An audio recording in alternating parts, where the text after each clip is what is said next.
Glory to God. This is another week. So welcome to Vivid View program. I am Ahilis. Vivid View. See and do it.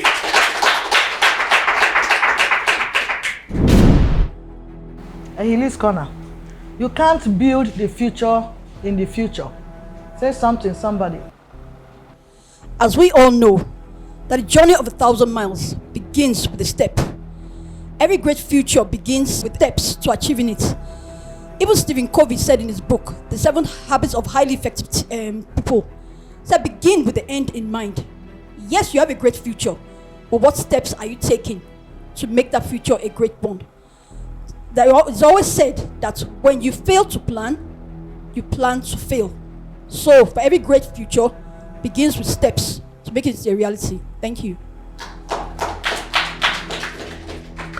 Thank you so much for your contribution. For me, it's all about planning, as you just mentioned. Anything you want to do in life, you plan it.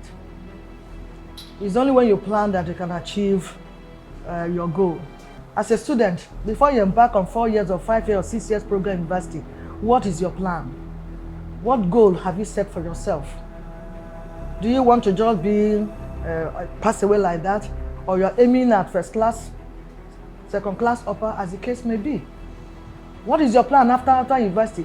How many age do you give yourself before you get married, before you do this, before you do that? So that is what it takes. You need to plan. You know, I love my slogan that says, plan your work and work your plan. So if you don't really plan your future, it's going to be a very difficult one. So don't wait till you get there. Begin now. From now, in 10 years time, in 12 years time, in 8 years time, I'll do this, I'll do that, I'll do that. And then with your belief and trust in God, He will allow that to come to pass. Thank you so much. Okay, we'll go straight to the lesson for today.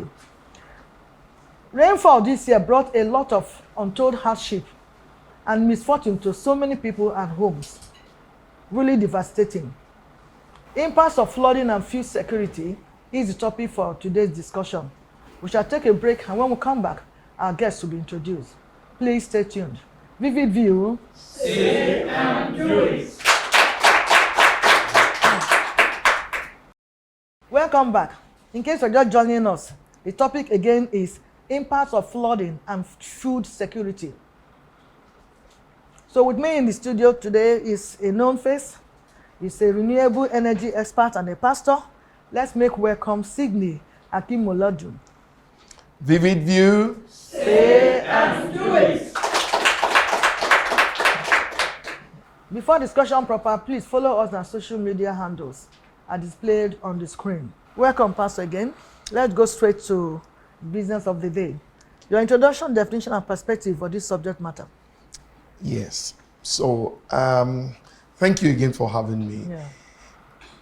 In 2012, we had a similar situation like we have in 2022. And as it is, you mentioned about, the impact of the flood on especially food security.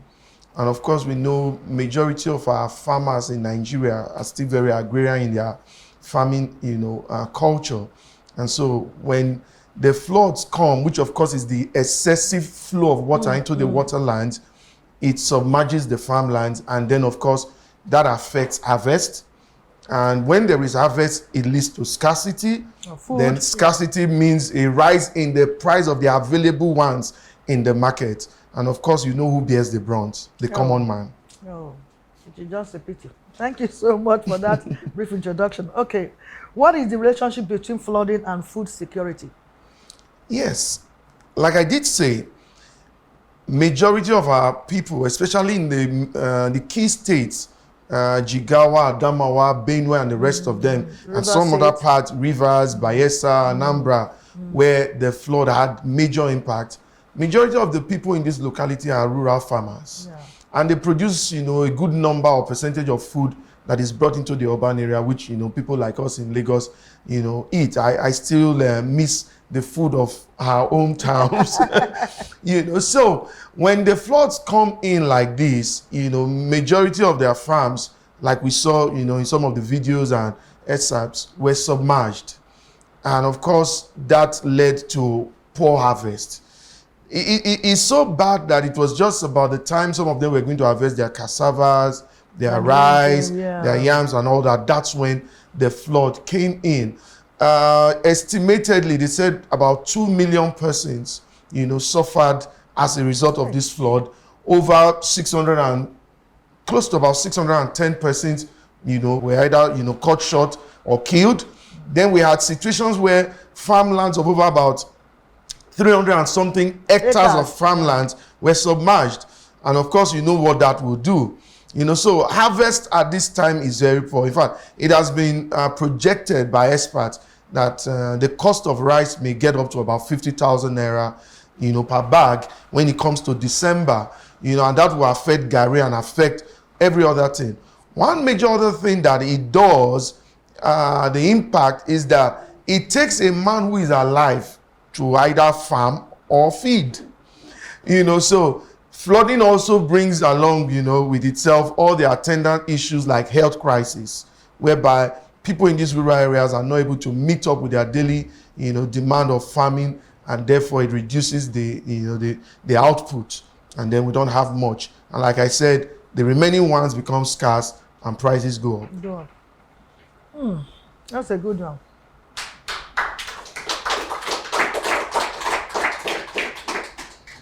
Now, let me just ask, how do you think the victims of this ravaging flood are coping with their losses? Any intervention from the government or even some good individuals?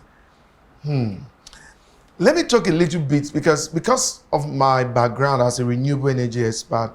Many times the issue of climate change is always, brought to the fore. And I remember having a discussion earlier before the show that it is important that every hand must be on deck. Not much is being talked about the fact that we are destroying our environment. We are killing our planet by the things that you and I do. You may say, but I don't really know what I'm doing. The call and the plea for all of us to move to renewable energy sources that are not depleting the ozone layer and causing climate change, then resulting in global warming and then the floods, it's one that has, to be talked again and again. Sometimes you say, but I don't do something about it. What about the times you buy food, you throw away PET bottles, you don't dispose your waste, adequately? In other words, you are also contributing to the flooding.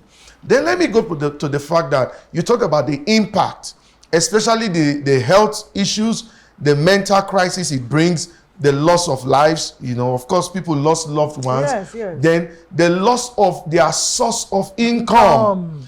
That in itself can put a dent on a man's mind. And so when a man cannot even borrow money from the bank, from microfinance exactly, to do their farming. CBN had the agro farmers program, and sorry I'm saying this, it is important that government must have a human face to everything they do. I don't know how true this is, but I overheard, from somebody that the federal government is going to ask the farmers to pay back the loans that they took, to set up these farms. It's very important. Another thing we need to look at the point that the flood has overtaken. Yes. Another thing we need to consider very, critically is the issue of government's role in all of this. Yes. Is there any government intervention? People say that why is it that we throw all of these things at the doorsteps of government? The government has a major role to play. Of course. The security and the well-being of its people. So I picked some holes in some of the things that government has done, and I'll mention them. Number one, when there was the early warning signal that we're going to have floods in the months of October, November, and all of that, what did government do? All they did was to go to these communities, not adequate, but they made some information. Oh, sir, Mars, people of this area, you need to move to the upper land. And you understand that these are their ancestral homes. Did they want them to move to my house or your house? No, moving from their homes to another place. Did they even make permission where they would go to in the first place? Let's take some of the countries that we like to borrow from. United States, Canada, and the rest of them. Even Australia, that suffered a huge, impact on the flood recently.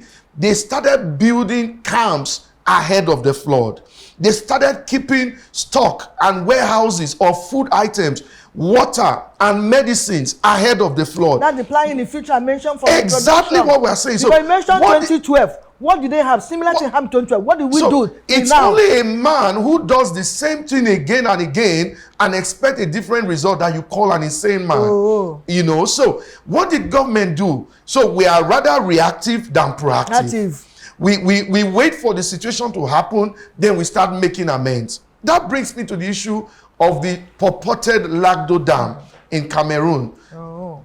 In 1982, the history has it that when that dam was going to be built, Nigeria signed a contract with Cameroon, or an agreement, an MOU, so to speak, and said we will do our own counterpart damming, you know, dam the rivers, make some kind of buffer dams, so that when they release the floods from the dam, it will not just flow into. Let me give you a little bit about the water, you know, system. We have two major rivers in Nigeria, and I'm sure from our little days in social studies and geography, you will understand. We have the River Niger and the River Benue. But the fact is that you know much about these rivers, you don't even understand that there are tributaries, channels that this river passes out into other communities. So it is very important. Number one, when those rivers were to be, you know, built, what plans did they make? You know, when that dam in Lagdo was to be built, what did Nigeria do since 1982 to 2022? Just recently, we heard that the feasibility study for the dam preparation is still in the pipes. I mean, so Cameroon will not wait for us. And so what they do usually every year is that they release part of the waters from the dam. Then it flows into the River Niger and the River Benue, and then into the other communities, and then into the Niger Delta, and then we see a bit of the flooding. Though the minister said it was a result of rainfall, of course, God is to be blamed, right? I wonder. But what is the role of man? I would like to hang it there. Oh my God. Well, this flood, how does it affect the prices of commodities? You've already mentioned part of it, just for more emphasis. You know, the truth is that okay, it is we'll take a break obvious. now, come back, continue. Okay. Vivid View. Say and do it.